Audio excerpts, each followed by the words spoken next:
저의 독해는 이걸 겹쳐보는 거예요. 어린 왕자와 조종사의 대화를 내면아이와 성인자의 대화로 바꿔본 거예요. 그래서 제가 저는 이름을 붙였는데 네. 이 조이라는 이름이 저의 내면아이의 이름이에요. 내면아이에게 이름을 불러서, 그러니까 어렸을 때 예쁘다고 생각했던 이름, 아니면 갖고 싶었는데 부모님이 지어주지 않았던 그 이름을 하나 지어주는 거예요. 그러면서 그 내면아이를 자꾸 불러보면 얘가 말을 하기 시작해요. 그래요? 예. 아마 아나운서님은 좀 힘드실 수도 있어요. 왜냐하면 내면아이를 지금도 잘 안 믿으시는 것 같거든요. 네, 정효율 작가님과 또 돌아왔습니다. 오늘은 나의 어린 왕자. 그러니까 어린 왕자를 어떻게 보면은 작가님께서 그 융심리학적으로 지금 다시 살펴본 그런 책이 되는 거죠? 그러니까 어린 왕자를 사실 두 권의 책이 합쳐진 거라고 생각하시면 되는데 어린 왕자를 정여울이 한번 다시 써본 거죠.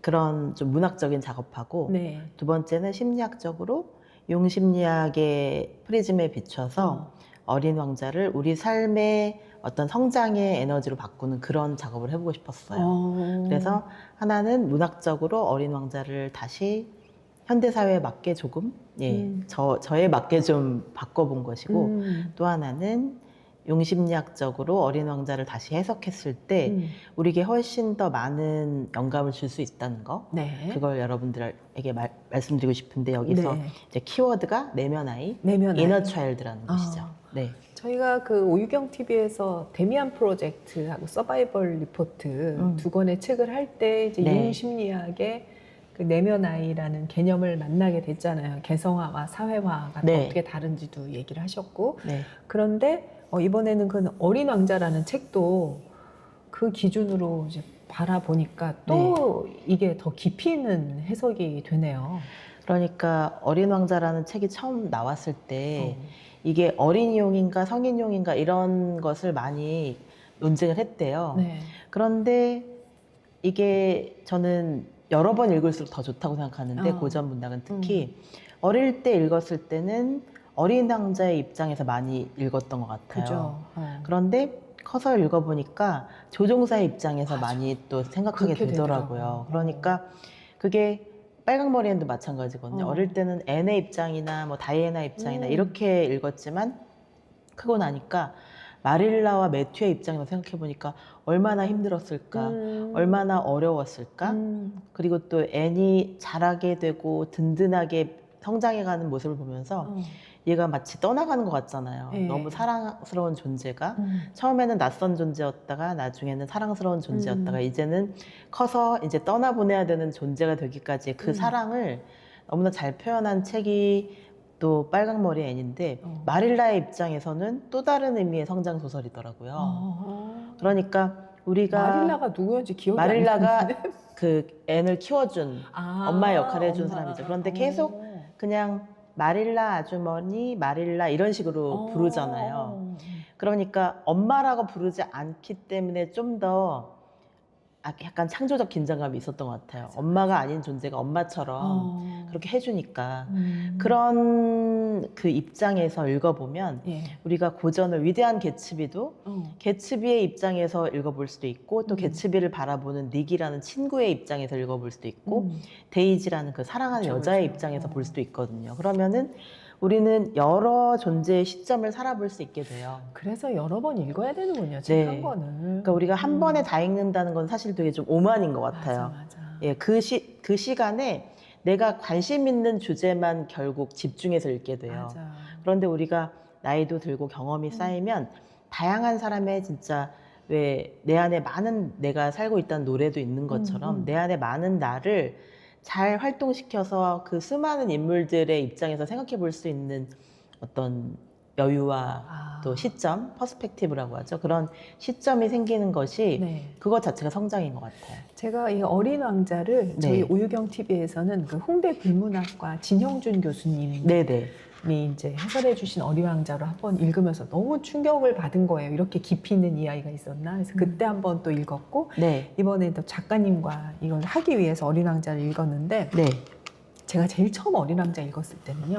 생각해 보니까 저는 어린 왕자 입장은 아니었던 것 같네. 어린 왕자 입장은 아니었고 어린 왕자가 그 모자 그림을 내놨을 때 저 모르겠더라고요. 모자 같더라고요. 네.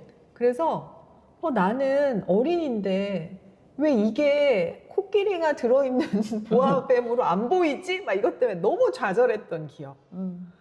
그래서 제 스스로도 어린 시절에 좀 성숙했다고 생각을 했는데 나는 이렇게 동심이 없는 애인가 봐. 이렇게 비관했던 기억이 나요. 그래서 어린 왕자 그리고 좀 넘기다 보면 뭐 등대지기 이야기도 나오고 뭐 왕 얘기도 나오고 이러잖아요. 그게 너무 유치한 거예요. 네. 막 이거 유치한 책이 있네. 그리고 막 넘기고.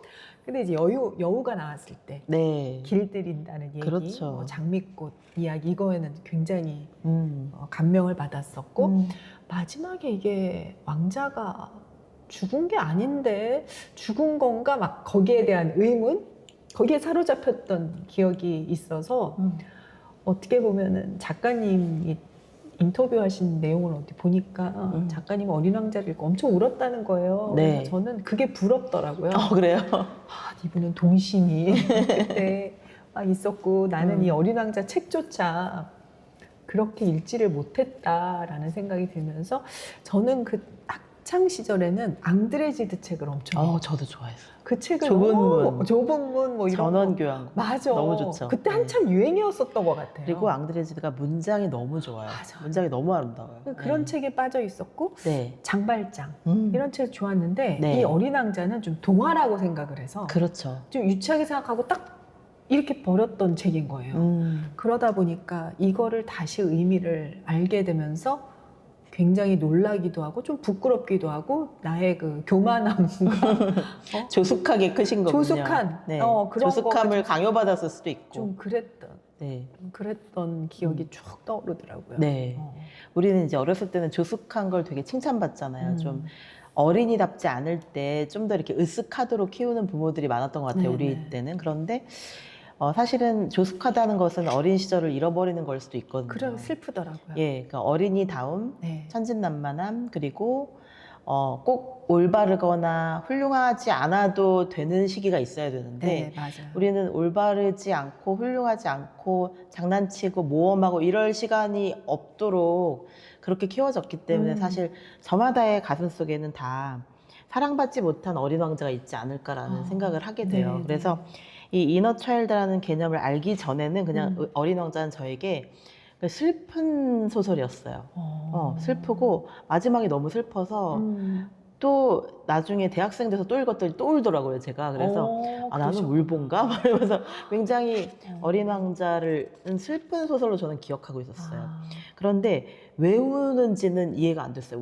울긴 우는데 그냥 어린 왕자를 이제 다시 볼 수 없어서 그런가 보다 난 그냥 이렇게만 생각했었는데 나중에 심리학을 공부하면서 내면 아이라는 개념을 알게 됐어요. 이너 차일드라는 게 뭐냐면 꼭 어린 시절의 내 모습 그 자체를 가리키는 건 아니고요. 우리가 나이가 아무리 들어도 노인이 되어도 바뀌지 않는 부분이 있다는 거예요. 그거는 그 사람의 한쪽 측면은 성장하지 못하는 부분이고 그러니까 트라우마일 수 있어요. 그림자 아이라고 하는데 그림자 아이는 상처받고 좀 주눅들고 이건 하면 안 돼 라고 어린 시절에 강하게 각인받았던 그런 억압된 부분인 거죠. 트라우마가 있는 부분이고 이너 차일드의 첫 번째 부분은. 두 번째 부분은 햇빛 아이예요. 햇빛 아이는 원더 차일드라고도 하는데 그러니까 우리 안에 가장 최고의 가능성, 잠재력, 내가 제일 잘할 수 있는 것, 그래서 뭔가 무조건 칭찬받을 수 있다는 자신감, 그리고 무조건 잘해낼 수 있다는 어떤 자신감이 햇빛 아이인데 그 두 가지가 어릴 때 다 형성이 된대요. 그런데 그 어릴 때는 뭐 사람들이 그냥 얘기하는 게 기억이 안 나 이렇게 넘어가 버리잖아요. 그쵸, 그런데 그쵸. 사실은 기억나는 부분도 많고 그리고 그 부분을 잘 활성화시켜주는 방법이 저는 글쓰기인 것 같아요. 어린 시절을 어떤 눈으로 바라보는가에 따라서 인생이 달라지더라고요. 그거 맞는. 예. 최근에 느껴요. 맞아요. 어린 시절을 내가 안 좋은 눈으로 보면 그게 그냥 상처로 그치는 부분이 있는데 네. 만약에 저도 피아노 콩쿠르에 나가본 적이 있는데 네. 그냥 나중에 제가 피아노를 잘 치고 싶었는데 나는 별로 재능이 없어 이렇게 생각하는 시절에는 그 피아노 콩쿠르의 기억이 되게 안 좋았어요. 상을 받긴 했는데 뭔가 제가 받고 싶은 상은 아니었거든요. 예, 그래서 별로 유쾌하지 않았어요. 예, 그래 금상은 많이 줬거든요.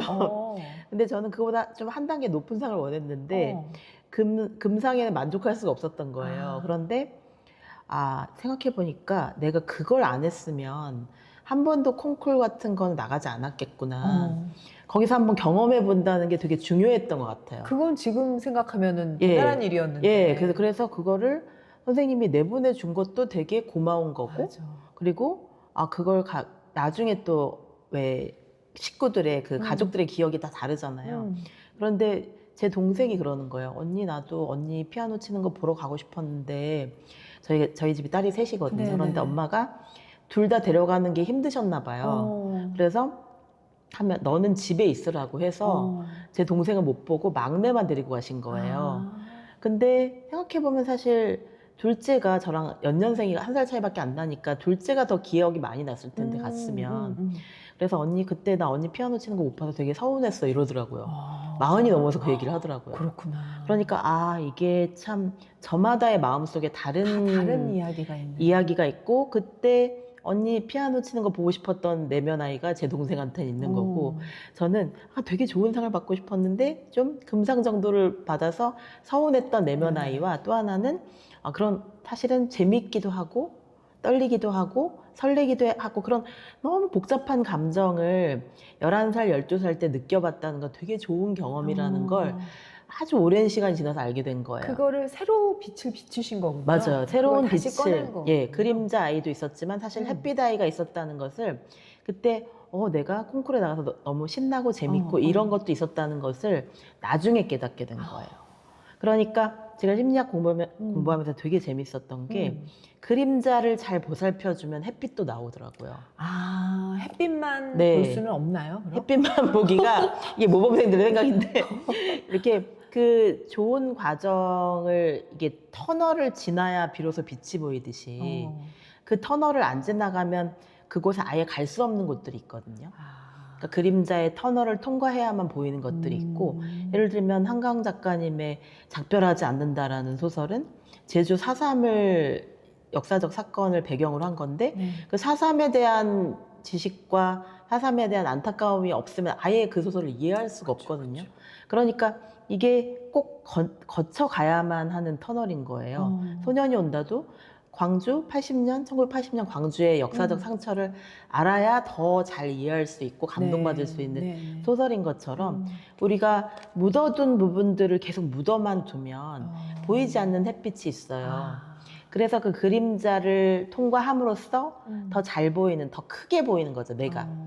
더 크고 깊이 있게 보이는 내가 있고, 그 그림자 아이를 만나서 마침내 햇빛 아이를 끌어내는 그 과정을 책으로 보여드리는 책이 바로 이 나의 어린 왕자라는 책입니다. 이 어린 왕자를 이제 그런 측면에서 오늘 읽어볼 텐데요.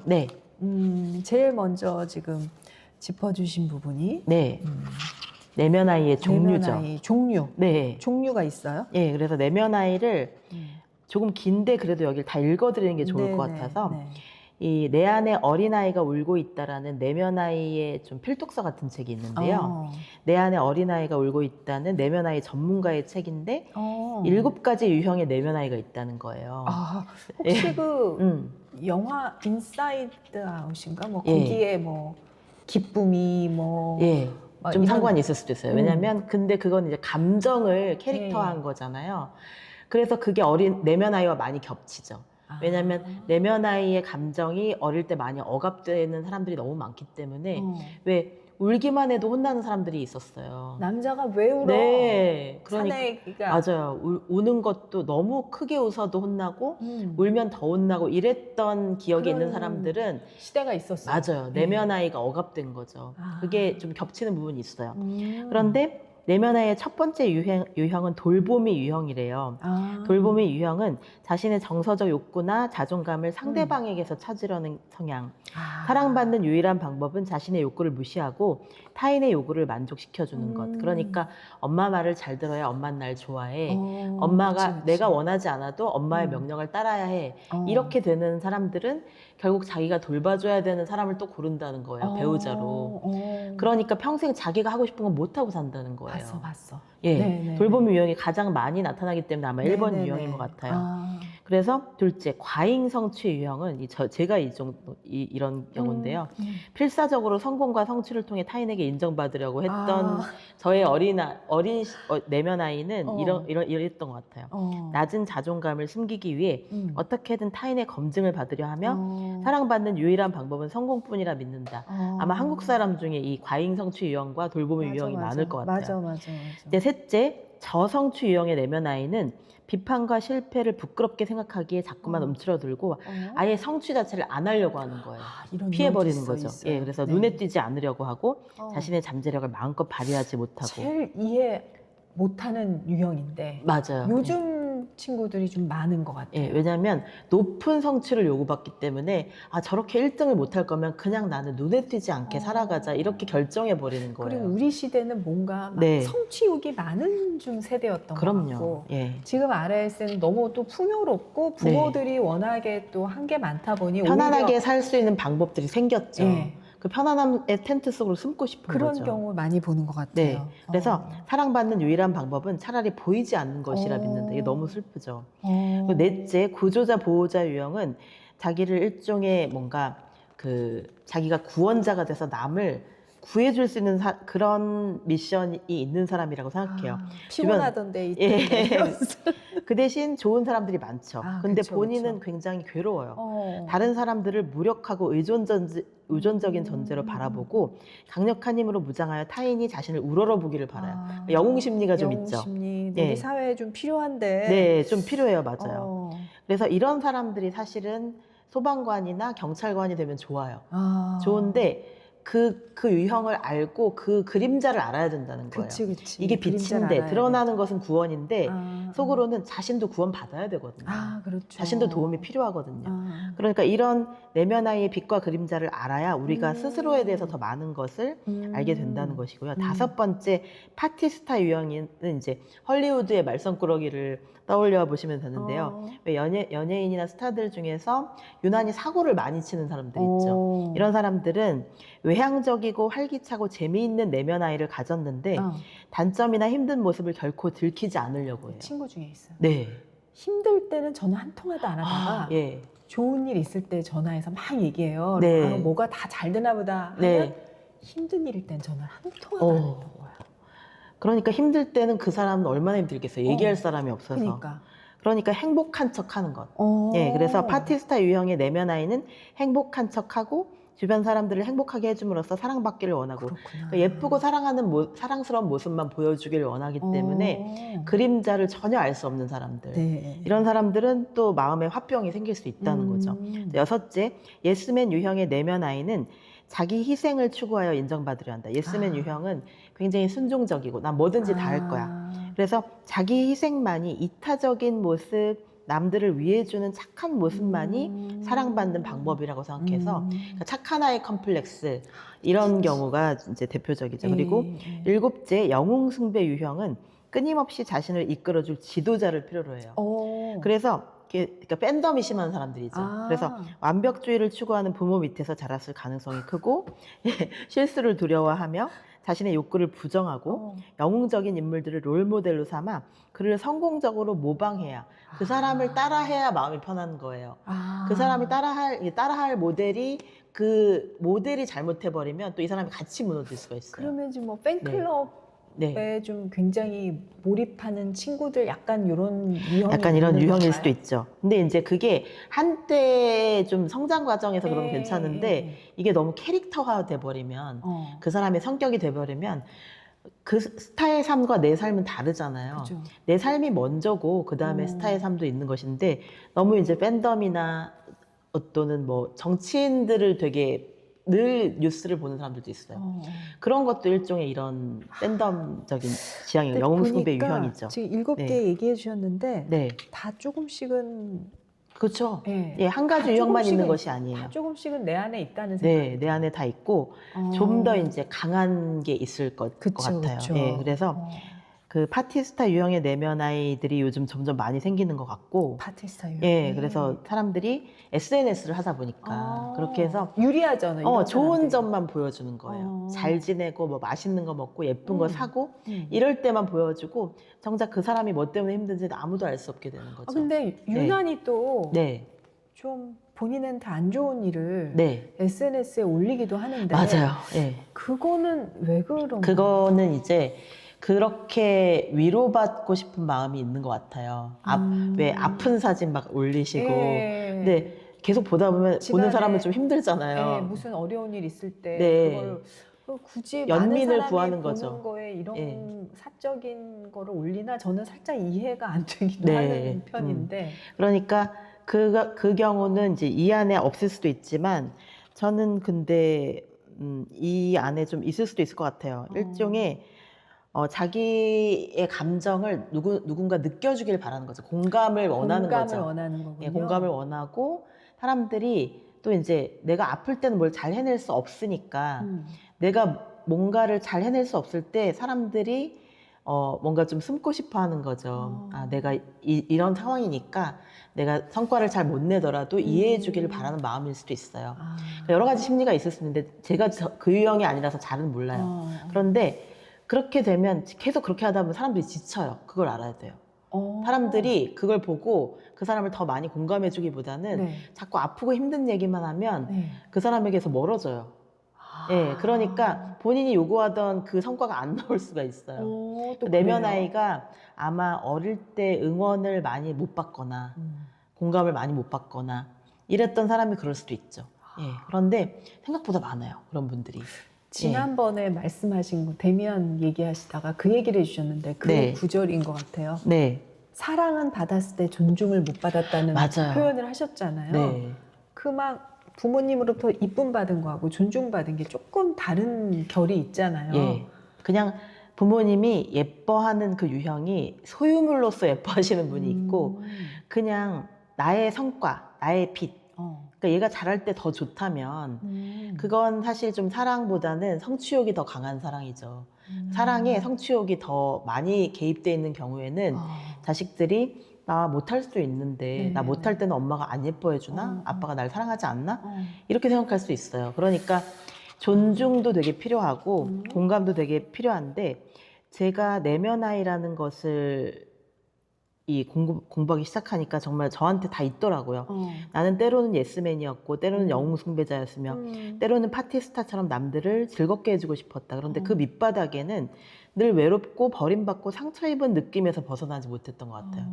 그런 시절이 되게 오래 지속됐고 10대, 20대, 30대가 다 그랬어요. 근데 제가 좀 괜찮아지기 시작한 게 40대였어요. 30대 후반부터 좀 나아지기 시작해서 이 융심리학과 이런 것들을 많이 공부하면서 그리고 감정을 반드시 표현하지 않아도 된다. 그러니까 감정을 표현할 것이 아니라 감정을 바라보자 이걸 알게 됐어요. 감정을 관찰하는 게 스파이 의식이라고 하는데 내가 나의 주체만 되는 것이 아니라 내가 나의 관찰자나 나의 스파이가 돼서 스파이면은 그 사람의 아주 깊은 마음속까지 알아야 될 거 아니에요. 그래서 내가 지금 겉으로 나는 것은 짜증인데 속으로 느끼는 것은 분노나 수치심일 수도 있거든요. 그러니까. 그리고 내가 겉으로는 막 좋아 보이는데 사실은 지나친 성취감으로 인해서 마음속에서는 많은 스트레스와 긴장감을 느낄 수도 있어요. 그러니까 항상 빛 속에 숨은 그림자를 훈련하는 바라보는 법을 훈련하기 시작하니까 조금 좀 마음을 다스릴 때도 있고 좀 힘들 때는 아예 밖에 안 나가는 방법이 있어요. 남들에게 감정을 노출되면 사고가 나니까 내가 또 지나치게 감정을 표현하면 안 좋을 때가 많더라고요. 그래서 그런 식으로 감정을 관찰하는 법을 배우니까 내면 아이를 좀 관리할 수 있게 됐어요. 그런데 그렇게 했을 때 제가 가장 효과적인 게 무엇인가를 생각해 보니까 읽기와 쓰기더라고요. 아무래도 저에게는.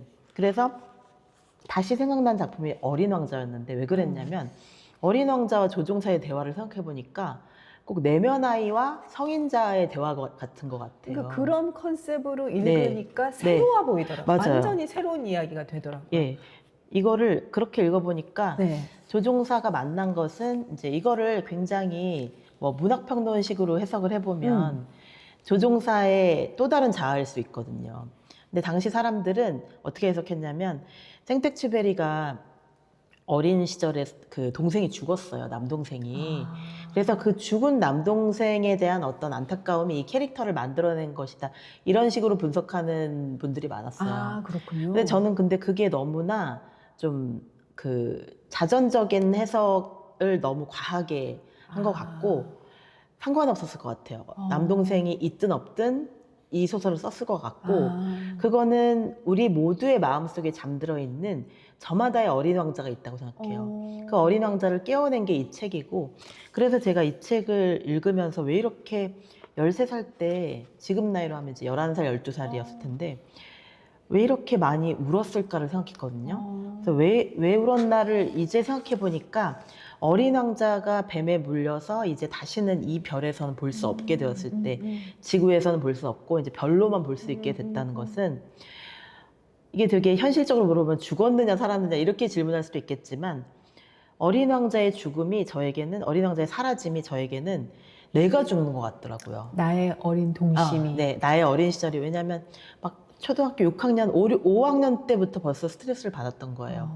이제부터 너는 대학 갈 준비를 해야 된다고 그런 식으로 막 주변 어른들이 너무 스트레스를 주니까 아 이제 그냥 어린 시절은 이제 끝났고 빨리 어른이 될 준비를 해야 내가 좀 더 효과적으로 어른들의 그 세계에 진입될 수 있고 칭찬받을 수 있겠구나. 이 스트레스가 너무 컸기 때문에 어린 왕자를 딱 그때 사춘기 막 시작되기 전에 읽었기 때문에 내 어린 시절이 끝나는구나 이렇게 나의 소년 시절은 끝나는구나 이 생각 때문에 내가 죽는 것 같은 그 환각을 느낀 것 같아요. 그래서 어린 왕자의 죽음은 아닐 수도 있지만 그리고 우리가 별을 바라볼 때 항상 어린 왕자를 보는 거라고 얘기해 주잖아요. 네네네. 그래서 우리의 성인 자아, 이제는 나를 지킬 수 있는 내가 그때 지켜주지 못했던 나의 내면 아이를 구해주는 게 이 심리학적인 구조예요.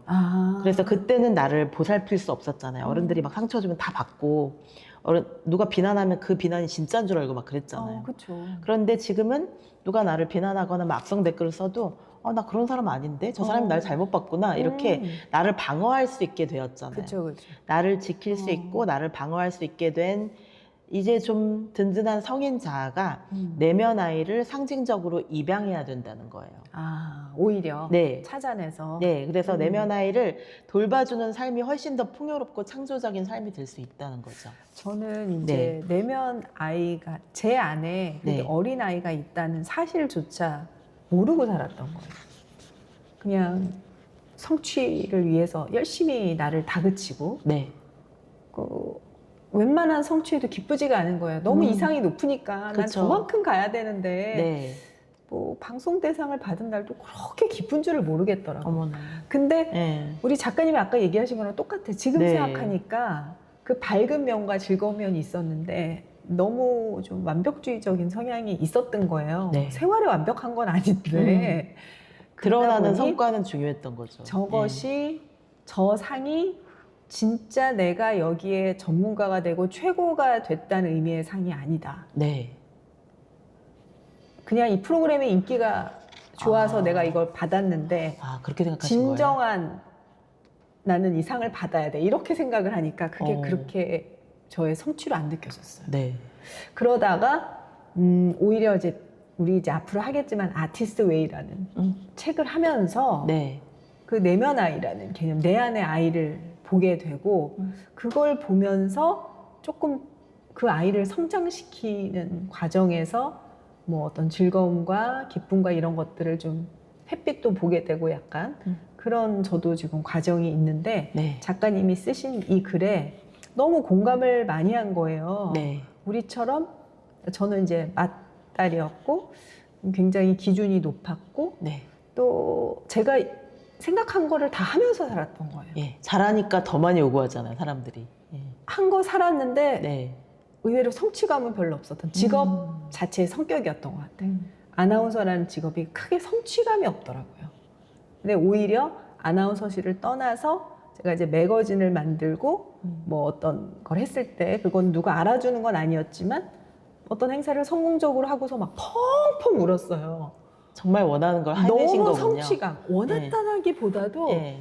그 쏟아 부은 게 이제 내가 생각하고 내가 노력하고 내가 뜻한 거를 처음부터 끝까지 다 해낸 그 성취감이 처음으로 있었고, 이건 내 아나운서는 것이다. 가장 네. 마지막에 이제 네. 메뉴를 받을 때 네. 나와 일치하지 않는 어떤 대본이나 만족스럽지 않은 대본을 가지고 할 때가 많으니까 네. 네. 그 성취감이 조금 부족했다. 근데 이제 지금은 이제 그거를 지나고 나니까 대본이 주어지는 프로그램은 너무 좋은 거예요.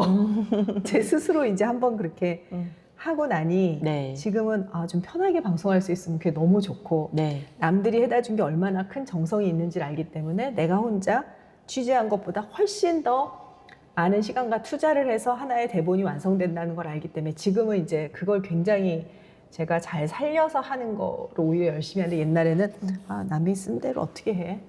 내 생각을 해야, 내 말을 해야지, 이런 생각에 너무 많이 사로잡혀 있었던 그런 과거가 생각이 나더라고요. 어떻게 보면 지금이 훨씬 더 행복하신 거네요. 저는 지금은 네. 이 순간에 대한 아무리 작아도 만족을 해요. 네. 그냥 그게 이게 내 개성화예요. 크기야. 그게 개성화예요. 예, 이게 그냥 작아도 만족을 하는데, 옛날에는 네. 그 큰 것도 만족이 안 됐어요. 예. 그게 사회화에 너무 과잉된 예. 우리 사회의 단면이기도 했던 것 같아요. 아무리 큰 상을 줘도 그때는 만족 못 하셨을 예. 거예요. 그러니까 그게 풀타임으로 완전히 내 모든 것을, 그러니까 나의 나다움을 쏟아부은 게 아니었기 나다움이 때문에. 아니어서. 예.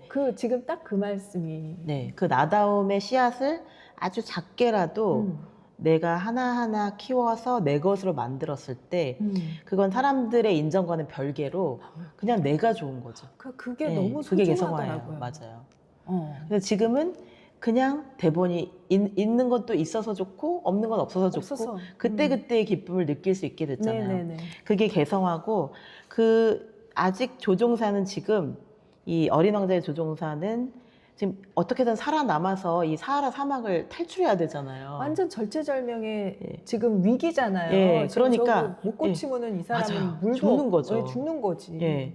그러니까 이 상황에서 어린 왕자가 갑자기 나타나가지고 양 한 마리만 그려줘 이러잖아요.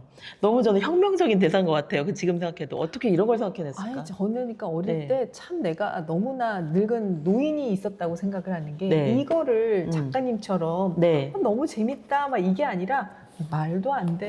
유치하다고 숫자를 생각하죠. 얘기하란 말이야. 약간 네. 이런, 어릴 때 약간 오히려 이랬던 것 어른이 같아요. 빨리 되셨군요. 예. 창조성이 막혀 있었나 봐요. 어떤 내가 원하는 것보다는 남들에게 주어진 어떤 미션, 예. 목표가 강했기 그게 그랬나 때문에 보죠. 그 기준에 어린 왕자는 너무 동화처럼 보였던 거죠. 그런데 말이 저는 안 되는 거예요. 어른이 읽어야 더 좋은 작품이라고 생각해요. 지금 저는. 읽으니까, 예. 그리고 내면 아이 얘기를 듣고 읽으니까 네. 이번에 읽을 때는 막 구구절절 명언인 거예요. 맞아요. 예. 이제는 개성화된 눈으로 보는 작품이 훨씬 더 풍요롭게 읽히는 거죠. 그래서 저는 이 장면이 양 한 마리만 그려줘라고 했을 때 너무 신선했고, 내가 누군가의, 사람들은 처음 만나면 자기소개하고 뭐 한국 사람은 나이까지 막 중시하고 맞아, 맞아. 나이, 직업, 주소 이런 걸 중시하잖아요. 그런데 그런 게 아니고 양 한 마리만 그려줘라고 부탁할 수 있다는 거, 거의 명령조죠. 그냥 밑도 끝도 없이 네, 양 한 마리. 밑도 근데 끝도 너무 없이. 재밌는 건 또 예. 그 사람이 그리니까, 그래요. 옛날 시력 발이 그리니까 그건 네. 말랐잖아. 얘는 병이 늙었잖아. 들었어. 나 정말 이 무슨 성문답인가. 그러다가 네. 상자를 귀찮아서 그리니까 네. 이제 내 양이라고.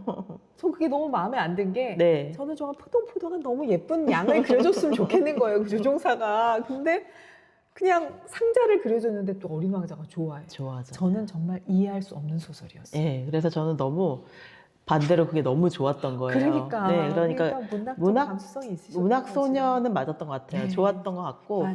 그냥 그 상자에 그린 상자만 그렸을 때 상자 속에 내가 생각하는 내 양을 마음속으로 넣을 수 있잖아요. 그러니까 그게 좋았다는 거잖아요. 네.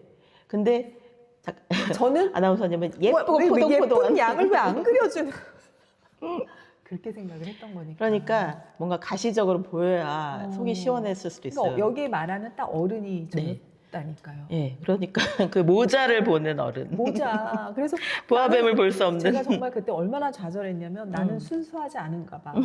왜 이 안에 코끼리가 안 보여? 딴 애들한테 물어봐. 야, 너 코끼리 보이냐 이 안에? 그랬던 기억이 나. 근데 그런 대화도 다 추억이 되잖아요. 네. 코끼리 보이니? 난 안 보이는데 막 이렇게 그런 그렇긴 대화를 하네요. 하는 것 자체가 일종의 요즘 말로 하면 독서 토론이었던 거예요. 아. 그런 경험을 하는 게 중요하다는 거죠. 어. 그런데 이 지금의 저의 독해는 이걸 겹쳐보는 거예요. 어린 왕자와 조종사의 대화를 내면 아이와 성인자의 대화로 바꿔본 거예요. 그래서 제가 전에 이름을 붙였는데 네. 이 조이라는 이름이 저의 내면 아이의 이름이에요. 내면 아이에게 이름을 불러서 그러니까 어렸을 때 예쁘다고 생각했던 이름 아니면 갖고 싶었는데 부모님이 지어주지 않았던 그 이름을 하나 지어주는 거예요. 그러면서 그 내면 아이를 자꾸 불러보면 얘가 말을 하기 시작해요. 그래요? 예. 아마 아나운서님은 좀 힘드실 수도 있어요. 왜냐하면 내면 아이를 지금도 잘 안 믿으시는 것 같거든요. 그거보다는 네. 이름을 못 정하겠어요. 이름을요? 지금도. 이름을 예쁜 뭐라고 이름, 뭐 아그네스 이런 이름 어떠세요? 아그네스 괜찮은데. 좋아요? 어울려서. 아그네스? 예, 아그네스. 그러니까 아그네스 좀 마리아 약간 그런 거 아니에요? 그러니까 아무거나 지어도 돼요. 근데 제가 떠올린 느낌은 되게 아그네스 같은. 아그네스. 그럼 아그네스를 성인자라고 하고 내면 아이를 다른 걸로 부르셔도 돼요. 어릴 적에 정해야 돼요? 예, 어릴 적에 좋아했던 캐릭터 없으세요? 아니면 별명 같은 거? 별명? 예. 올리브? 올리브. 올리브. 올리브가 별명이세요? 그 뽀빠이에 나오는 올리브. 올리브. 올리브 별명이었죠. 그럼 올리브로 하세요. 그럴까요? 네, 올리브야, 나의 내면 아이 올리브야, 잘 있었니? 라고 한번. 모닝 페이지. 올리브 괜찮다. 지금 생각난 거예요. 이게 이름 붙여주는 게 되게 중요해요. 그래서 이름을 붙여주면 얘가 그동안 왜 나한테 말을 안 걸어줬냐는 듯이 막 말을 하기 시작해요. 왜냐하면 많은 사람들은 그런 얘기를 부끄러워하기 때문에 자기 자신에게도 하지 않거든요. 그런데 내면 아이를 자꾸 불러주면 얘가 말을 하기 시작하고 뭐가 억울했는지, 뭐가 지금까지도 풀리지 않는 삶의 난제인지, 어떤 부분이 내가 어렸을 때 못했던 게 지금도 남아있는지 이런 걸 알게 돼요. 그럼 지금 작가님은 루나와 조이의 대화로, 그러니까 성인자와 그 내면 아이의 대화로 이거를 풀어내셨는데, 그러니까 우리도 이 어린 왕자를 읽으면서 그렇게 두 개의 이름을 갖는 게 필요한가요? 네, 두 개의 이름을 내면 아이만 지으셔도 되는데 이렇게 가상의 대화를 해보시면 그동안 나의 내면 아이가 참 할 말이 많았구나. 할 말이 많았는데 내가 안 들어줘서 성인이 된 내가 너무 책임감과 여러 가지 뭘 해야 된다는 강박에 어린 시절은 그냥 떠올리지 말자 이렇게 돼버리니까. 그런데 가끔씩 자극이 되잖아요. 그 내면 아이의 그 자극을 해주는 게 어떤 거냐면 예를 들면 저는 조카들한테 자극을 많이 받았는데 조카들이 크는 걸 보면서 얘들은 되게 행복하게 크는 거예요. 얘들은 행복한데 왜 나는 불행했을까라는 생각이 드는 거예요. 그러면서 이 조카들은 공부하란 말을 안 하거든요. 제 동생들이. 제 여동생들이 조카들을 키울 때 조카가 셋인데 다 남자애들인데 공부하란 말을 안 해요. 거의 안 해요. 그러니까 그냥 숙제 정도는 하라고 하죠. 근데 그러니까 어떤 애는 하고 어떤 애는 진짜 안 해요. 그런데 그렇게 내버려 두는 게 정상이라는 생각이 저는 드는 거예요. 어렸을 때 참 정희월 작가님은 공부하라는 얘기를 많이 들으셨나 봐요. 정말 심했어요. 근데 공부를 잘했으니까 또. 근데 저는 이제 제 자신을 나중에 커서 알게 된 게 엄마가 말을 안 해도 그냥 하는 애들도 있어요. 그렇죠. 하는 애인데 너무 이렇게 엄마는 극단적으로 공부를 안 하면 이렇게 돼. 이런 식으로 뭔가 무서운 결과를 보여주는 거예요. 근데 그러면 그때 반항하고 공부 안 할 수도 있는데 또 공부했잖아요. 그러니까 너무 무서워서 한 거죠. 근데 또 하나는 너무 착했다. 근데 제가 반항심은 좀 그 대신에 그런 게 있었어요. 엄마가 싫어하는 공부를 하고 싶었어요. 그러니까 엄마가 싫어하는 공부가 문학이었던 공부를 거예요. 안 할 수는 없고. 엄마가 싫어하는 공부가 문학이었던 거예요. 그게 저의 그림자가 빛이 된 거죠. 그림자는 엄마가 이걸 싫어하니까 숨겨놓고 해야 되는 거예요. 엄마는 뭐 법관이나 뭐 의대나 맞아요. 이런 걸 원하실 수 뭔가 있겠네요. 이렇게 전문직을 원하셨는데 글 쓰는 직업은 어른들이 안 좋아하잖아요. 그렇죠. 지금도 안 좋아하잖아요. 그러니까 그림자를 택하니까 엄마는 너무 마음에 안 드셨던 거예요. 그렇지만 공부는 하지만 엄마가 좋아하는 공부는 하지 않을 거야. 이런 반항심이 있었던 거죠. 그런데 그게 저를 만든 거예요. 그러네요. 예, 문학하는 사람이 됐고 지금은 행복해졌잖아요. 그게 내가 원하는 길을 그림자 속에서 찾은 거죠. 어찌됐건 그걸 네. 통해서 찾게 된 거네요. 네. 그러니까 이제 둘의 대화가 조종사와 어린 왕자가 그 성인자와 내면자 아이의 대화니까 네. 우리도 이렇게 이런 상황을 만들어서 좀 대화를 해보면 네. 아이고, 죄송합니다. 이거 끊어야 되겠다. 이런 상황을 만들어서 대화를 하면은 네. 저도 이제 그 모닝 페이지라는 다이어리를 썼는데 네. 그냥 뭐뭐 했다 뭐 이렇게가 아니라 대화가 더 장점인 건 뭐가 있을까요? 대화 형식으로 썼을 때 더 장점. 그러니까 대화를 하지 않고 그냥 뭐 내면 아이가 직접 말을 하게 할 수도 있는데 그러면 얘가 말을 잘 안 하더라고요. 그래서 서로 이제 대화를 시켜보면 어떤 때는 내면 아이가 성인자한테 질문을 하고요. 어떤 때는 성인자가 내면 아이에게 질문을 하고 서로 토론을 하기도 하고 서로 약간 논쟁을 하기도 하고 이렇게 되면서 내 어떤 부분이 억압되어 있었는지 그리고 어떤 부분이 나도 모르게 풀렸는지도 알게 돼요. 조금 더 깊이 네. 수월하게 들어갈 수가 있겠군요. 네, 그래서 이게 백날 해봐도 읽어드리는 게 제일 나을 것 같아요. 네네네. 그래서 읽어드리면 네.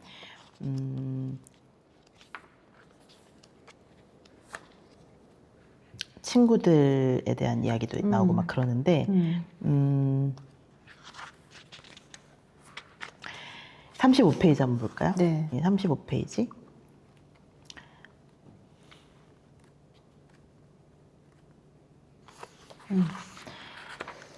친구가 저에게 이제 뒤에서 험담을 한다는 걸 들은 거예요. 네. 근데 그 친구가 저에게는 베프였던 거예요.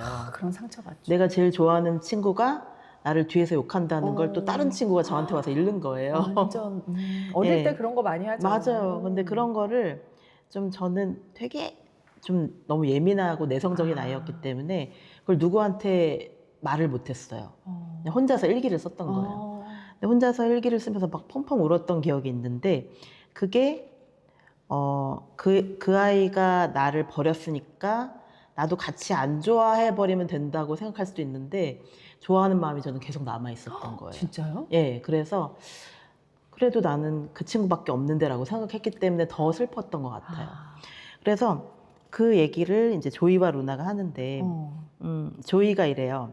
내면 아이가 억울하고 슬프고 화가 나도 사랑해야 하는 거야? 라고 묻더라고요. 그렇게 질문이 나오겠네요. 네, 그래서 궁금하네요, 저도. 네, 그래서 루나는 이제 저희 성인자죠. 진짜 사랑이라면 사랑이 깊다면 그래야 하지 않을까? 조이는 폭포수처럼 소나기처럼 그냥 그렇게 제 마음대로 흐르는 게 사랑 아니야? 루나는 너는 벌써 사랑을 아는구나. 너는 어린 왕자처럼 작고 여리기만 한 줄 알았더니 근데 조이가 이렇게 말을 해요. 어린 왕자야말로 사랑을 알잖아. 네가 그 사람과 보낸 시간만큼 루나 너는 그 사람을 사랑하는 거잖아. 그 사람이 4시에 온다고 하면 3시부터 가슴이 설레기 시작하는 것이 사랑이잖아. 넌 사실 누군가 만나기로 하면 그 전날부터 아니 만남의 약속을 하는 그 순간부터 이미 설레는 사람이잖아. 그래서 이런 마음이 들지 않으면 사랑이 아닌 거 아니냐고. 그런데 너는 사랑해야 된다는 의무 때문에 사랑한 거 아니냐고. 그러니까 너의 베프는 K라는 아이인데 그 K라는 아이가 어렸을 때부터 뭐 어른들이 너희 둘은 같은 집에 살았었거든요. 새들어 살았거든요.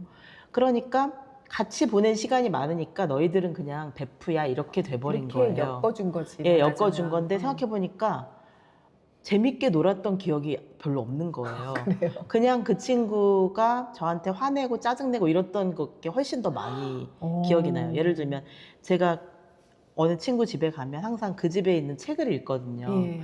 근데 보통 책을 읽으면 책을 읽어라 내버려 두는데 그 친구는 너는 왜 우리 집에 오면 책만 읽어 하면서 책만 읽은 건 아닌데 책만 읽는다고 또 뭐라고 하더라고요.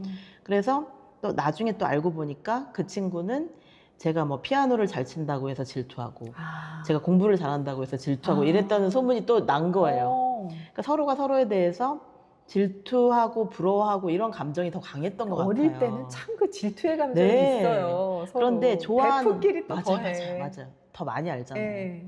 그래서 어떤 일까지 있었냐면 공부를 되게 열심히 해놓고서 공부 안 했다고 뻥을 거짓말을 하는 그런 일도 있는 거예요. 그래서 왜 공부를 난 열심히 했는데 왜 나 어제 하나도 안 했어. 나 잤어. 나 뭐 TV만 봤어. 이러는 거예요. 그래서 나 공부 열심히 했는데 근데 그 말을 못 하겠는 거예요.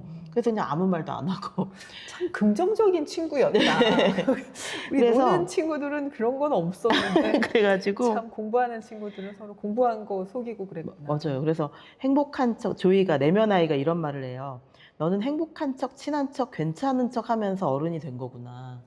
이 말을 해요. 그래서 행복하지 않은데 행복한 척 했고, 괜찮은 척 하면서 괜찮지 않은 걸 숨겼던 거예요. 그게 어른이네. 예, 그러면서 제가 그 친구를 나중에 그걸 인정하기 힘들었던 것 같아요. 그 친구를 진짜 좋아한 게 아니구나. 사람들이 그냥 너희 둘은 친하지? 너희 둘은 같은 집에 살지? 그래서 친해야 돼. 라는 그런 강박관념이 있었던 것 같아요. 어릴 땐 그런 것도 어른들이 만들어주는 친구도 네, 그냥 매일 보니까. 맞아. 그런데 나중에는 정말 공통분모가 점점 없어지더라고요.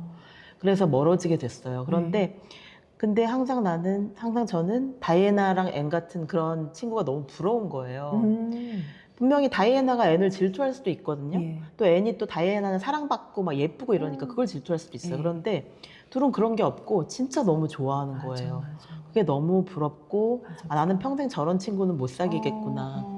질투라는 장벽 때문에. 그래서 저는 제가 가진 게 별로 없다고 생각했는데 이상하게 제 주변에는 제가 가진 정말 몇 개 안 되는 그 재능을 질투하는 그것마저도 질투하는 사람들이 많았어요. 그래서 그게 되게 친구를 사귀는데 큰 장벽이었어요.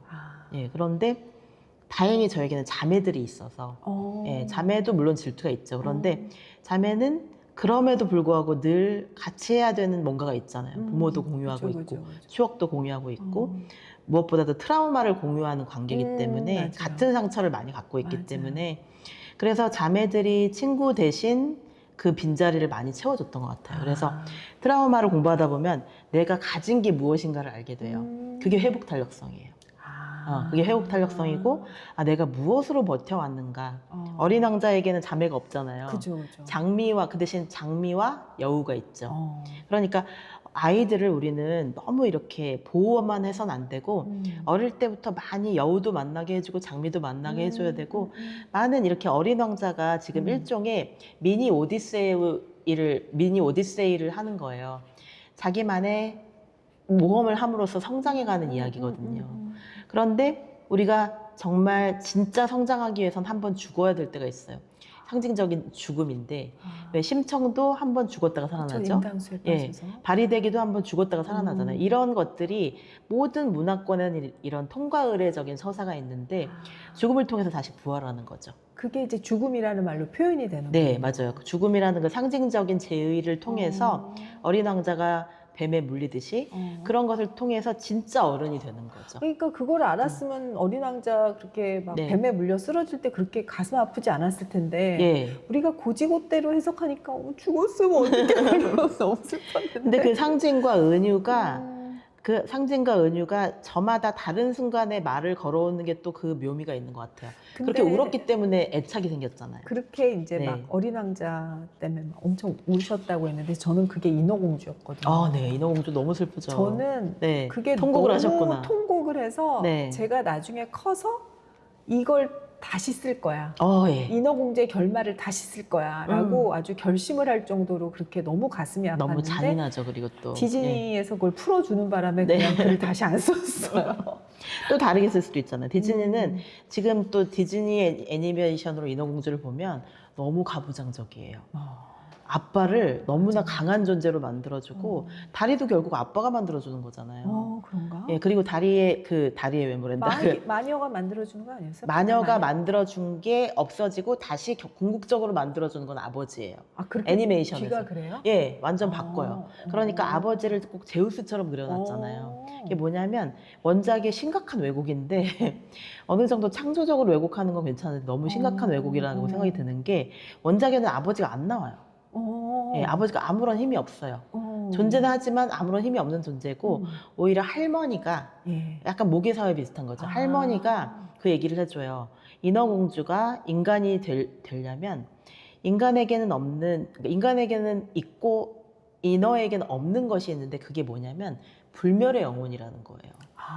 그런 중요한 대사가 그런 게 있는데 나와요? 그게 안 나와요, 애니메이션에서는. 그리고 제가 읽은 외모만 인간이 되는 책에도 거예요. 좀 없었던 것 맞아, 같아요. 동화 그게 이제 축약됐기 때문에. 축약된 우리는 거. 축약된 걸 많이 봤고 제가 나중에 이제 원전으로 다 번역된 걸 보니까 그런 게 있구나. 불멸의 영혼이라는 게 핵심 주제였는데 그리고 핵심 불멸의 영혼을 들으니까 이제 거품된 거를 네, 예, 이제 그렇죠. 이해가 되네요. 거품도 불멸의 영혼이에요. 그러니까. 맞아요. 그러니까 죽은 게 아닌 거예요. 그 죽은 게 아니네. 예, 근데 그러니까 그걸 영원한 모르니까 죽음이 아닌 거죠. 거품돼서 사라진 건 너무 슬퍼가지고 네. 왕자가 그렇게 밉고 막 왕자가 너무 미운 건 속상했죠. 더 미워요. 왜냐하면 지금 보면 왕자의 이기심이 보이거든요. 왕자가 어떤 행동을 풀텍스트에서는 어떤 게 보이냐면 맞아.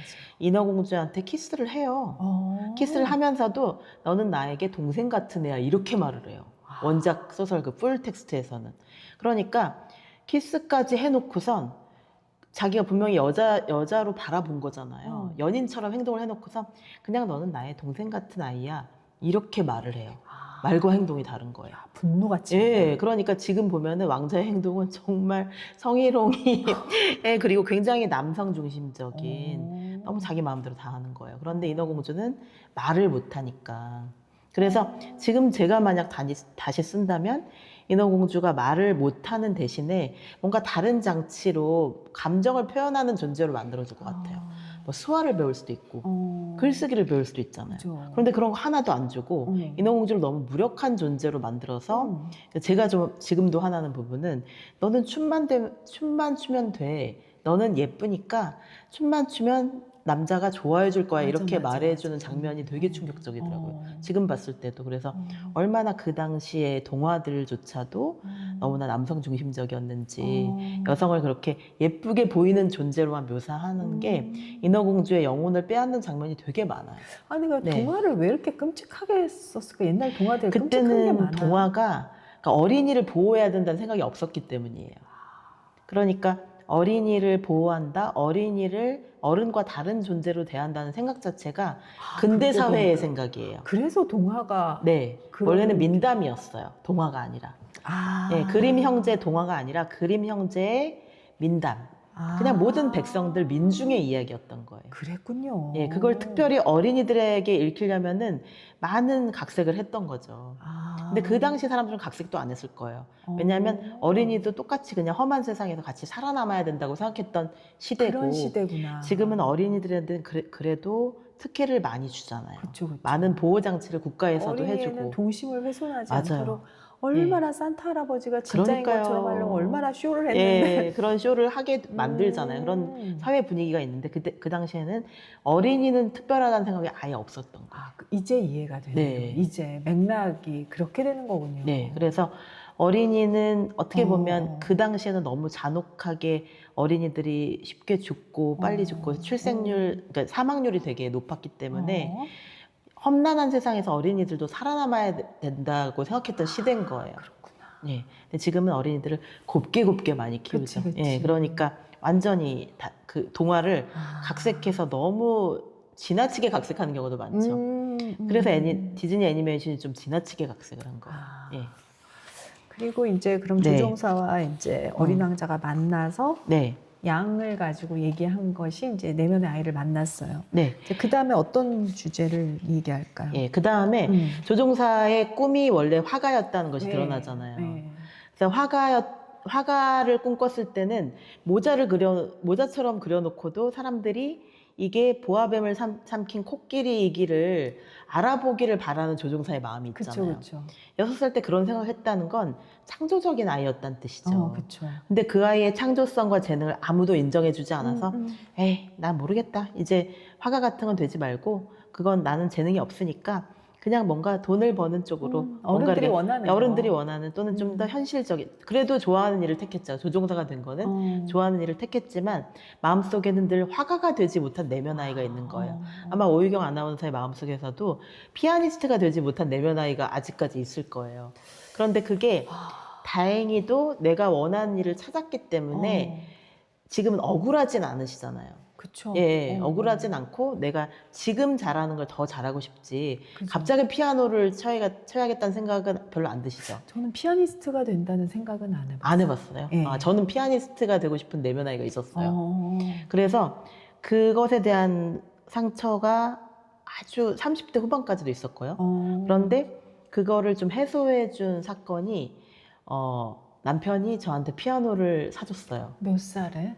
우리가 막 신혼 때. 어머, 우리와 반대네. 내 네. 피아노 버렸는데 우리 어머머머. 남편은. 아, 내면 아이의 상처를 다시 스크래치를 더 피곤하게 하신 거 아니에요? 자리 맞춰야지 하고 너무 안 치니까.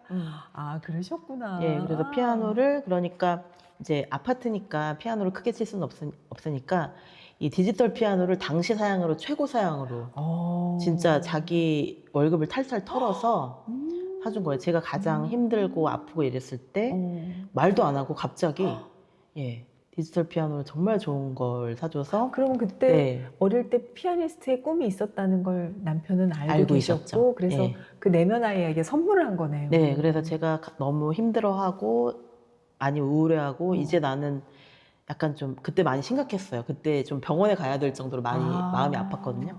그런데 그때 남편이 그 피아노를 사줬기 때문에 사이도 되게 좋아졌고 이 사람이 나를 좀 아는구나. 내가 피아노가 갖고 싶다는 생각도 못했어요. 그러니까 깨닫지를 못한 거죠. 그런데 내 마음에 피아노를 울리게 해준 거죠. 나의 내면 아이에 그 피아니스트가 되지 못했던 상처가 있다는 걸 알아봐주고 제 피아노 소리를 좋아해 주는 것도 되게 고맙고요. 예, 첼로 소리는 별로 안 좋아해요. 제가 첼로는 피아노만큼 할 수가 없기 때문에 그럴 수도 있지만 제가 피아노를 치면 되게 좋아하더라고요. 그게 되게 고마웠어요. 완전 치유자네요. 치유자. 예, 그래서 내가 피아노 치는 소리를 짜증내하지 않고 잘 친다고 생각해주고 그리고 뭘 쳐야 될지 막 신청곡도 얘기해주고 맨날 똑같은 것만 쳐달라고 하는데 그런 게 너무 고맙더라고요. 내 이야기를 들어주는구나. 나의 작은 재능을 되게 크게 생각해주는구나. 그래서 이런 사람들이 사실 그림자의 동반자고 그러니까 개성화의 도반이란 말을 제가 만들었는데 나의 개성화를 끝까지 함께 해줄 사람, 나의 개성화를 응원해주고 치유해주고 뭔가 활성화시켜줄 수 있는 그런 사람이 옆에 있으면 참 좋다는 거죠.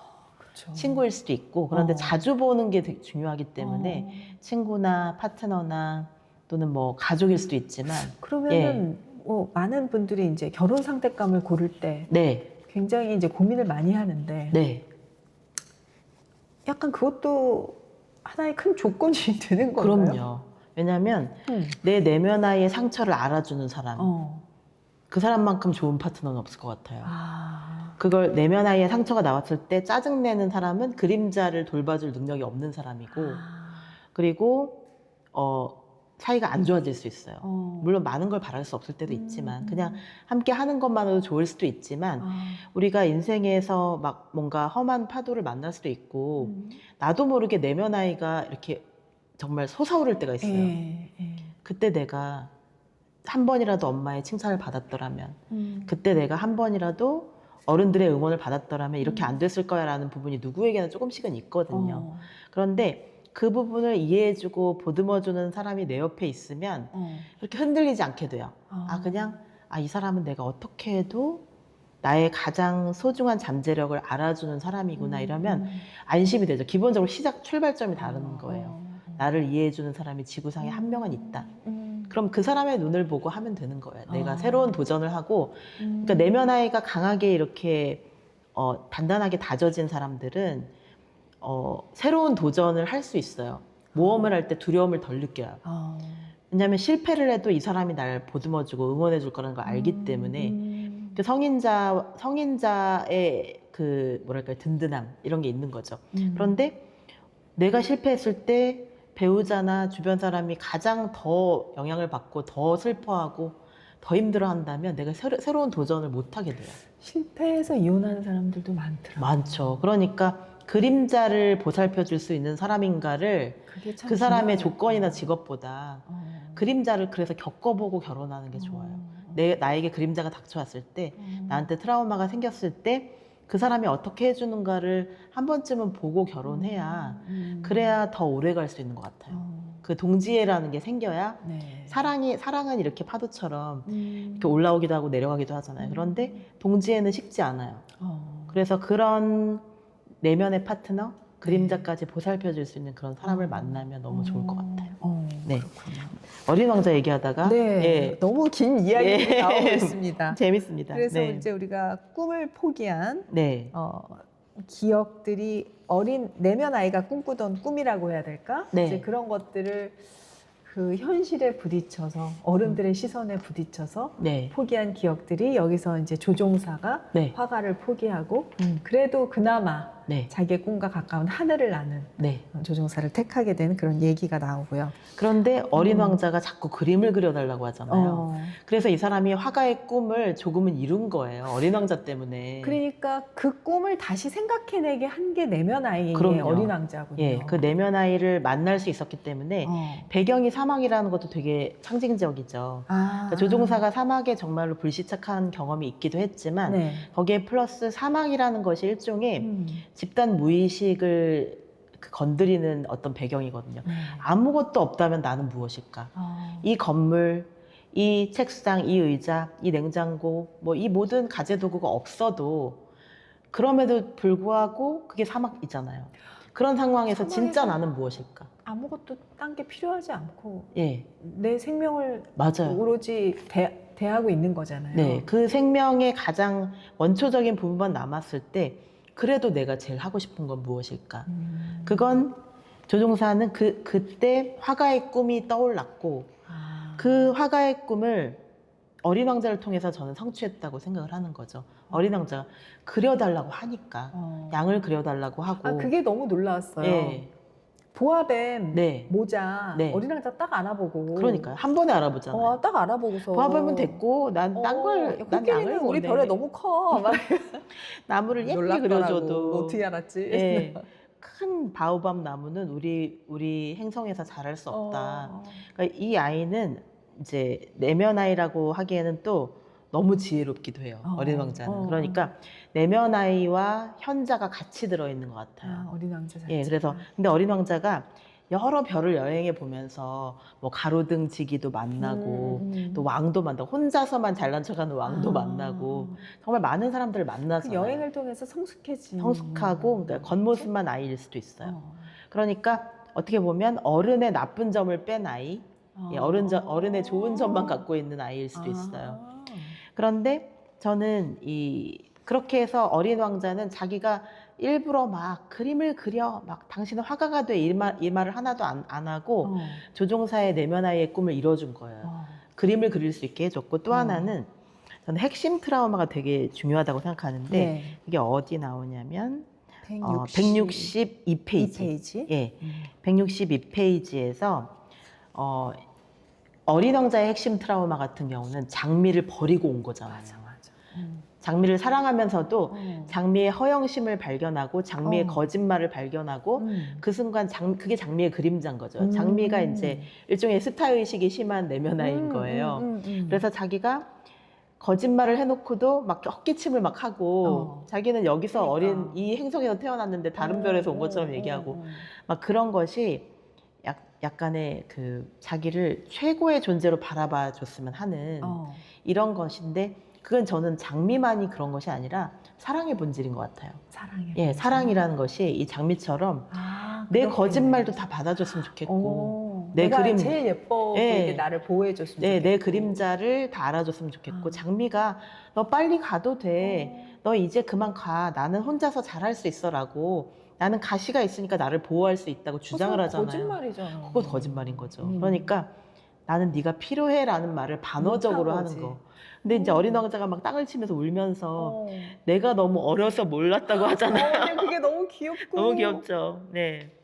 그리고 사실 그때 걔 말이 아니라 네. 걔 행동을 표정. 봤어야 됐어. 네. 표정을 그 봤어야 마음을 됐어. 그 그림자를 볼 줄 알았어야 그게 된다는 얼마나 건데. 어른의 생각이에요. 네. 그러니까 허영이 겉으로 드러났지만 속마음은 사랑받고 싶은 마음이었던 거죠. 맞아.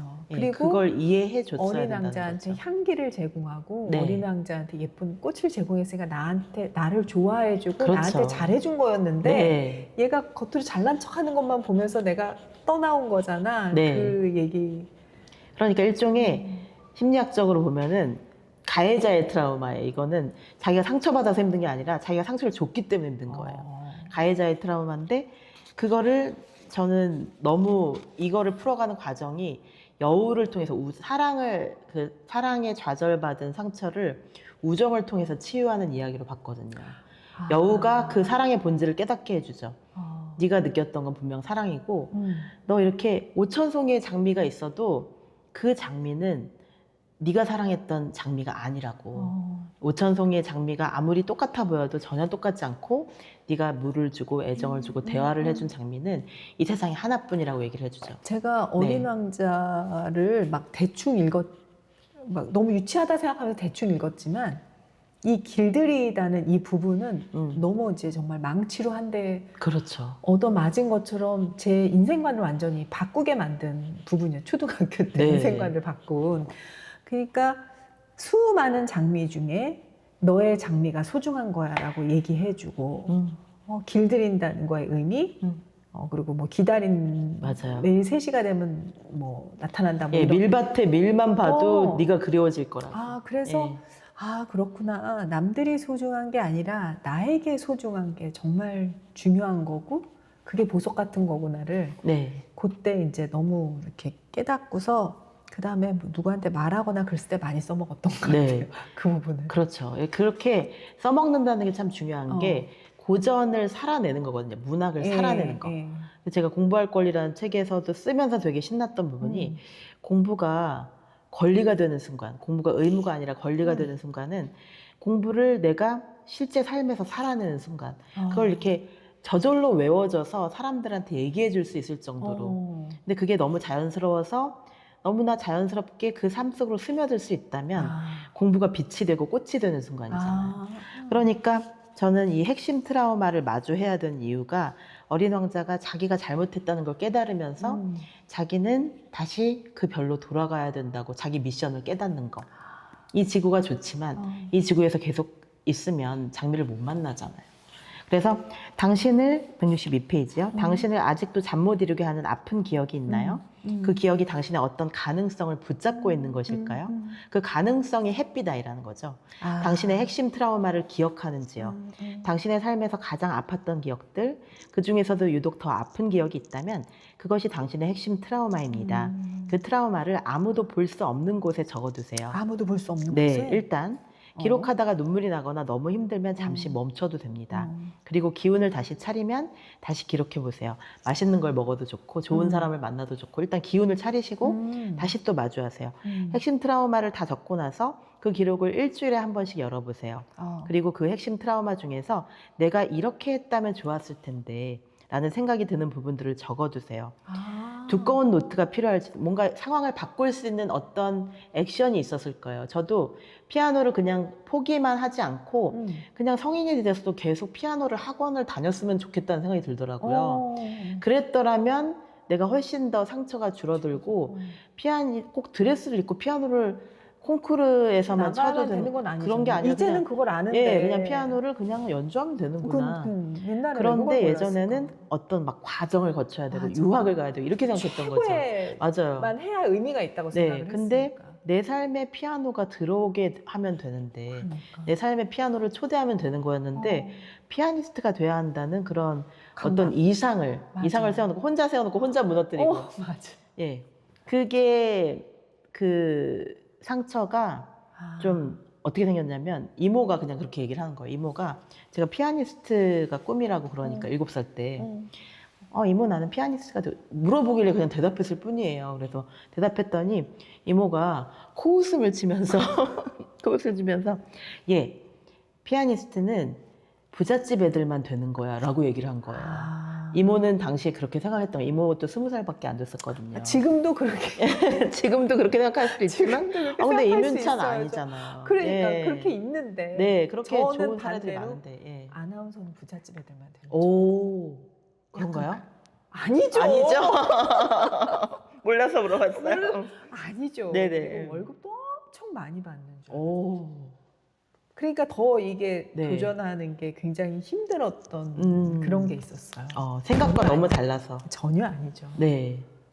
그러니까 아나운서가 되기 위한 그 과정의 노력도 사람들하고 이 생각하는 것과 너무 다르지 않나요? 공부할 게 너무 많지 않나요? 너무 많죠.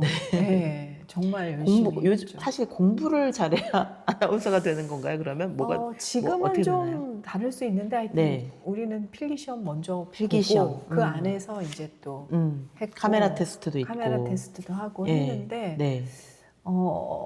너무 화려하니까 겉으로 당시에 보이는 것만 화려하니까 페르소나만 보이니까 다 너무 집안 좋고 다 네. 그래야만 되는 건 줄 알았어요. 네. 나중에 가서 보니까 예. 아니더라고요. 그렇죠. 근데 정말 그런 줄 알았죠. 그러니까 피아니스트도 보면 저도 이제 지금의 제가 좋아하는 피아니스트들 보면은 80대까지 하시는 분들을 보면 그런 분들은 전혀 부잣집 아니었고 정말 베토벤만큼 어려운 환경에서 자라신 분들이 훨씬 더 많아요. 맞아. 근데 우리 그런 걸 잘 모르는 상태에서 겉모습만 보고 이모가 에이 부잣집 애들만 되는 거야 라고 한 게 이모는 나름 좀 잘난 척을 한 건데 저는 상처를 받아버린 거예요. 받으셨구나. 그래서 그런 내면 아이의 상처를 그게 이제 복합적인 상처였던 계급적인 상처이기도 했고 그럼 우리 집은 부자가 아니라서 안 되는 건가? 꿈도 꾸면 안 되는 건가? 이런 것이 어린 시절의 상처인 거죠. 그게 있는데 엄마는 이제 공부만 하라고 예. 공부 1등 하라고 하니까 뭔가 이렇게 약간 많은 길이 막혀 있는 것처럼 보이는 거. 사실은 예. 본인이 찾아갔어도 이 길로 왔을 텐데 그렇죠, 그렇죠, 맞아요. 괜히 말씀 네. 하신 게 이제 어린 나이에는 그게 약간 엄마 말을 잘 억압으로. 들었으면 뭐 변호사가 되든지 그랬겠죠. 그런데 그 길로 안 가고 제 길을 어쨌든 찾아간 거잖아요. 예. 그런데 우리 이 핵심 트라우마가 많은 사람도 있고 이 핵심 트라우마를 찾아내고 그걸 종이와 펜으로 내 손을 움직여서 트라우마를 기록하고 그 상처를 극복하기 위해서 내가 어떤 노력을 했는지를 적으면서 치유가 되더라고요. 저는 그것까지는 안 했는데 네. 그냥 막 생각나는 걸 쓰라 그래서 네. 메인 페이지 하면서 3페이지 쓰는 거는 했는데 네. 지금 이제 말씀하신 거는 그럼 그때 내가 네. 이렇게 쓰면 어땠을까도 쓰는 게 좋은 거예요. 맞아요. 저는 그게 효과가 있었고 그때 만약에 그냥 좌절하지 말고 피아노 학원은 계속 다니고 공부도 계속 하고 그랬으면 내가 피아노를 잃어버렸다는 생각은 안 들었을 텐데 10년 넘게 피아노를 아예 손도 안 댄 거예요. 그게 되게 마음이 아프더라고요. 그러면 손이 굳어버리잖아요. 그쵸. 그래서 어떻게 보면 그냥 우리가 내면 아이의 상처를 돌봐주면서 햇빛을 꺼낸다는 게 나는 피아노를 그냥 연주하기만 해도 좋구나. 아주 잘하지 않아도 연주한다는 것 자체가 중요하다는 것을 알게 되면서 피아노에 대한 상처가 이제 없어진 거예요. 지금 피아노 연주 네. 많이 하시잖아요. 네. 북토크 하시면서 네네. 하고 너무 좋아요. 그런 게 사람들한테도 위로를 많이 받은 게 막 피아니스트의 연주만 좋아하는 게 아니구나. 그냥 이렇게 아마추어더라도 작가가 피아노를 연주하면 사람들이 그 어떤 약간 하모니를 느끼는 것 같아요. 음악과 책의 하모니, 음악과 글쓰기의 하모니. 그러니까 그리하여 핵심 트라우마와 대면하고 조금씩 친밀해지고 그리하여 마침내 트라우마를 간직한 채로도 앞으로 조금씩 나아가고 있는 나 자신과 만날 수 있습니다. 상처를 지울 수는 없는데 상처와 함께 살아갈 수 있는 법은 알게 된다는 거죠. 그러면서 상처가 예전처럼 나를 아프게 찌르지 않는다는 것을 알게 되면서 이 내면 아이와 성인자의 대화가 점점 더 친해지고 점점 더 수다도 많이 떨게 되고 그래서 이제는 더 이상 내가 그때는 아팠지만 이제 나를 지킬 수 있는 존재가 되었다는 깨달음이 어느 순간 밀려올 때 트라우마가 치유되기 시작하더라고요. 그렇구나. 네. 올리브와 아그네스의 대화를. 네, 올리브. 이름도 너무 예쁘네요. 이름 지금 너무 잘 지은 것 같아요. 네, 너무 마음에 들어요. 네, 올리브와 아그네스의 역시 대화록을. 작가님의 장명이 네. 여태까지 이름을 못 지어갖고 못하고 있었잖아요. 네. 그것도 완벽주의예요. 이름이 꼭 마음에 들어야만 되는 건 아니에요. 꼭 그래요. 꼭 그래요. 그럼 어쩔 수 없다. 마음에 다행히 이름이 나왔으니까 이제부터 내면 아이와 성인자가 한번 해봐야겠네요. 네, 둘이 대화를 해도 좋고 또는 뭐 내면 아이가 성인자에게 편지를 써도 좋고 아그네스야 이렇게 편지를 써도 되고 또 올리브야 이렇게 편지를 써도 되고. 그렇구나. 네, 좋을 것 같아요. 알겠습니다. 네, 모닝 페이지 어차피 하시니까 네. 그때 해보셔도 좋을 것 네, 같아요. 네. 네. 자, 우리가 이제 네. 하나 더 짚고 넘어가야 되는 존재가 뭐 여기 많지만 네, 일단 여우라는 존재. 맞아요. 여우라는 존재가 바로 저는 멘토일 수도 있고 또 데미안에서 싱클레어를 도와주는 데미안이나 에바 부인 같은 존재일 수도 있어요. 우리가 삶에서 아무리 친한 사람들이 있어도 또 제3의 존재를 필요로 하는 게 인간이더라고요. 그러니까 식구들도 있고 가족들도 있고 연인도 있고 뭐 아내나 남편이 있을 수도 있지만 그래도 스승이라는 존재가 필요해요. 근데 그 스승의 존재가 저는 여우인 것 같아요. 우정이면서도 우정이 있으면서도 배울 게 있는 존재. 제가 좀 비문학적인 얘기 좀 여쭤봐도 돼요? 네네. 여기서 이렇게 뭐 어떤 도사님을 만날 수도 있잖아요. 네, 그렇죠, 그렇죠. 여우 일종의 도사죠. 이런 정도 얘기를 하려면 사막에서 어떤 도사를 만나서 하면은 우리 같은 사람이 훨씬 이해하기가 쉬울 텐데 네. 여우를 만나고 뱀한테 이런 상징들이 옛날에는 이게 뭔지 모르니까 그게 좀 도사였으면 쉬웠을 것 같아요. 네. 도사가 했으면 도사님이 해준 얘기니까. 그러면 어린 왕자의 분위기가 심각하게 저해들지 않을까요? 이게 그러니까 사막에 여우가 있으니까 이게 오히려 더 자연스럽지 않나요? 그렇긴 해. 그렇긴 한데 동공지진. 옛날에는 이런 은유들이 딱 너무 비현실적인 은유들이 와닿지를 않았던 것 같아요. 그 별에서 온 얘기는 어린 왕자, 조종사에게 사막에서 말을 하는 여우. 별과 가까운 곳에서 살아봤잖아요. 이 사람은 항상 별을 바라보는 조종사의 삶을 살았고 그리고 별의 입장에서는 여전히 멀겠지만 인간의 입장에서는 별에 가장 가까이 다가간 사람이잖아요. 그죠. 그러니까 조종사는 항상 별들이 친구처럼 느껴졌을 것이고 또 사막의 여우도 이 종류의 여우도 실제로 본 여우라고 하더라고요. 그러니까 이 사람에게 사막에 있는 여우라든지 이런 존재가 조종사에게는 친한 존재였던 거예요. 생텍쥐페리에게는 사막에 가본 적이 여러 번 있었기 때문에 그런 인간의 대지라는 작품이 또 좋아요. 그러니까 어른들이 읽기에는 사실 인간의 대지가 더 좋죠. 맞아요. 근데 인간의 대지나 또는 야간 비행 같은 걸 읽고 어린 왕자를 또 다시 읽으면 왜 이런 비유를 썼는지 알게 돼요. 그러니까 제가 뭐가 문제가 동심이 확실히 문제가 있었다는 생각이 드는 게 차라리 어려운 글은 깊이 이해를 하는데 이런 데미안, 어린 왕자 이렇게 약간 뭔가 이런 판타지가 들어가면 옛날에는 이해를 못해. 지금은 너무 이해가 잘 돼요. 그러니까 예술을 가까이 한 덕분인 것 같아요. 근데 예전에는 그런 책이 저한테는 와닿지가 않았어요. 예술 작품을 많이 감상하고 좋아하시게 되시면서 문학 작품을 볼 수 있는 눈도 넓어지게 되는 거예요. 그 전에는 문학을 사실 못 읽었어요. 문학 작품을 읽는 게 좀 극단적인 티. 옛날에는 약간 그런 성향이 있었던 것 같아요. 지금 이제 하면 F로 나오는데 이제 F로 나오세요? 예전엔 좀 T였던 것 같아요. 맞아요. 바뀌어요. 그리고 그 MBTI도 계속 바뀌기 때문에 바뀌는 과정이 저는 더 재밌는 것 같아요. 왜 바뀌는지. 왜 바뀌어, 진짜? 그게 그림자 때문에 바뀌는 것 같아요. 이게 그림자라고 느끼는 거예요. 나는 F도 되고 싶은데 왜 나는 T밖에 못 느끼는 것일까? 이런 것이 나는 감정형의 생각도 좀 알고 싶은데 왜 나는 그 사고형의 생각만 하는 것일까? 이게 나한테는 좀 컴플렉스였던 거죠. F를 눌렀다는 생각이 들어요. 그렇죠. 억압된 것이 그게 그림자라는 거예요. F를 눌렀고 T만을 생각하고 살았구나를 이제 최근에 알고 보니 된 F가 거죠. 아주 풍부하게 내장이 돼 있었던 거죠. 완전히 풍부했는데 그게 햇빛 아이예요. 그 햇빛 아이를 끌어내준 게 이 미술과 함께하는 삶이었던 거죠. 이 공간이 또 이 공간에 있으면서 미술 작품을 더 많이 보시고 또 피아노 연주도 더 많이 들으시고 음악과 미술을 더 가까이 하시니까 문학 작품을 이해할 수 있는 감수성도 더 커지신 거죠. 놀란 게 어떤 작품을 보고 울컥하고 눈물을 막 하는 경험을 요즘 하거든요. 최근에 김윤신 작가님 작업을 보면서 막 눈물이 나는 거예요.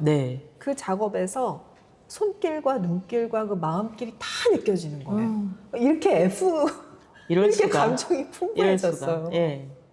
그러니까 이제 어린 왕자를 나의 어린 왕자를 읽고 다시 어린 왕자를 진짜 또 한 번 읽어보시면 더 많이 보일 거예요. 이번에 작가님 이거 어린 왕자 얘기를 하려고 이렇게 읽는데 옛날에 그 모자 얘기 이런 거도 야 얼토당토 않다 이런 것들이 지금은 야 명구절이다 이렇게 보이는 게 새로운 문이 열린 거죠. 그러니까 이런 장면이 그 218페이지 보면 어린 왕자에서 유명한 장면인데 여우와 헤어지는 장면이 너무 아프잖아요. 근데 여우가 비밀을 말해주죠. 내 비밀을 말해줄게. 아주 간단한 거란다. 마음으로 보아야 잘 보인다는 것. 중요한 것은 눈에 보이지 않는다. 중요한 것은 눈에 보이지 않는다. 잊지 않으려고 어린 왕자는 따라했다. 네가 너의 장미에게 쓴 시간 때문에 너의 장미가 그토록 중요하게 된 거야. 사람들은 진실을 잊어버렸어. 하지만 넌 잊지 말아야 해. 너에겐 언제나 네가 길들인 것에 대한 책임이 있단다. 그러니까 넌 너만의 장미를 책임져야 하는 거야. 나는 나의 장미에 대한 책임이 있다. 잊지 않으려고 어린 왕자는 되뇌었다. 그 잊지 않으려고 되뇌이는 어린 왕자의 이 귀여운 반복과 그리고 이걸 기억하면 너는 나와 함께 있는 것과 마찬가지라는 거예요. 눈에 보이지 않는 것이 중요하다는 걸 알면 어디서나 여우가 보일 거 아니에요. 그러니까 네가 너무 너를 기다리다 보면 황금 밀밭에 그 밀이 물결치는 모습조차도 어린 왕자의 금발처럼 느껴진다는 거죠. 그래. 그런 것들이 너와 조금만 닮은 것을 봐도 너를 느낄 수 있기 때문에 우리가 함께 있지 않아도 너는 나의 숨결을 느낄 수 있을 거라고. 그러니까 이런 존재, 우리를 멀리서도 이끌어줄 수 있는 존재가 필요하고 그 멀리서 이끌어주는 빛 같은 존재가 저는 문학작품일 수도 있고 미술작품일 수도 있고 또 돌아가신 존경하는 분일 수도 있고 여러분들이 마음속에 어린 왕자의 별을 하나씩 간직한다면 너무 외로울 때도 너무 슬플 때도 그 어린 왕자의 별로 찾아갈 수 있는 용기만 있다면 그렇게 읽기와 쓰기를 함께 할 수 있다면 내면 아이의 햇빛 아이를 마침내 꺼낼 수 있는 그런 마음의 여유와 또 용기를 가질 수 있게 되지 않을까 싶어요. 네, 이게 좀 글을 쓰는 책이에요. 이렇게 정말. 글을 쓸 수 있는 칸을 마련해 드렸거든요. 그래서 여러분이 평생 사랑하고 길들이고 여우처럼 책임지고 싶은 사람이 있다면 그 사람에 대한 이야기를, 그 사람은 어떤 존재인지, 뭘 좋아하는지, 그 사람의 어떤 부분을 지켜주고 싶은지 그런 이야기를 쭉 써보라는 거죠. 이런 빈칸을 마련해 드렸고 이런 걸 이제 모닝 페이지 같은 거 하실 때 이런 걸 생각 안 날 때 이런 걸 채우셔도 좋아요. 그래서 제가 제 책 중에 글쓰기 이렇게 칸을 마련해 놓은 책이 상처조차 아름다운 당신에게라는 책이 있고 그리고 이제 좀 더 쉬운 책이 이 책이에요. 나의 어린 왕자가 내면 아이와의 만남. 그래서 여러분들이 이름을 지어주시면 너무 좋고 올리브, 아그네스, 예, 루나, 조이처럼 루나 조이도 너무 예뻐요. 내가 부르고 싶은 이름, 부르면 기분 좋아지는 이름, 부르면 뭔가 애틋해지는 이름. 이런 또 되찾고 싶은 어린 시절의 별명도 좋아요. 그래서 그런 것들을 여러분들이 또 꿈꾸는데 자기 이름이 너무 촌스럽다고 싫어하시는 분들도 있잖아요. 그런 분들은 또 멋진 이름 하나 지으셔도 좋고. 그렇게 해서 내가 자주 부르면 자주 치유의 길이 열리는 거예요. 그렇게 여러분들이 내면 아이를 정말 마치 늑대 소년을 길들이는 것처럼 잘 씻기고 예뻐해주고 잘 먹이고 잘 입히고 이렇게 해서 내면 아이를 햇빛 속으로 끌어오시는 거예요. 그게 치유의 과정이고 또 내 안에 햇빛 아이가 그림자 아이를 떨쳐내고 그림자 아이와 어쩌면 손을 잡고 햇빛 가득한 이 세상 속으로 나오게 만드는 것이 이 치유와 창조성의 길을 찾는 과정이라고 할 수 있습니다. 네. 제가 진짜 어릴 때 읽어도 이해 못했던 동화책이라고 생각하면서 제대로 이해도 못하면서 그렇게 생각했던 그런 어린 왕자를 이제 50이 넘어서 비로소 조금 이해하게 되고 여기에 공감하게 되고 명저야 품게 되고 그런 경험이었던 것 같아서 너무 좋았고요. 오늘 우리가 이제 지난 시간과 이번에 계속 어떻게 보면 같은 이야기, 글쓰기와 내면 아이라는 이야기를 확장되는 이야기를 했죠. 제가 이제 뭐 조금 문학책보다는 저는 이제 정치외교학과를 나왔으니까 사회과학 서적 위주로 많이 읽었고 또 이제 언론에서 뭐 하던 프로그램 때문에 어떻게 보면 이제 시사교양 공부를 많이 한 거예요. 그러다 보니까 어떻게 좀 감수성이라든가 나의 F 부분이 많이 눌려 있었던 부분을 아티스트 웨이라는 책을 통해서 이제 그게 열리는 경험을 했는데 이 작가님하고 다음 시간에 너무 신날 것 같아요. 그 아티스트 웨이가 작가님한테도 인생책이고 저한테도 지금 인생책이잖아요.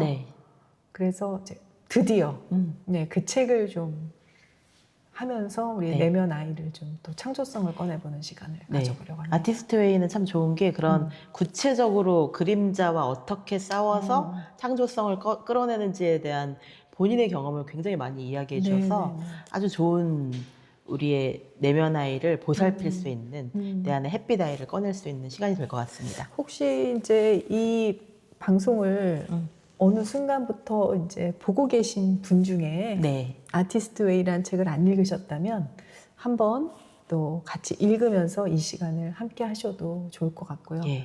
인생이 변했어요. 맞아요. 예. 예.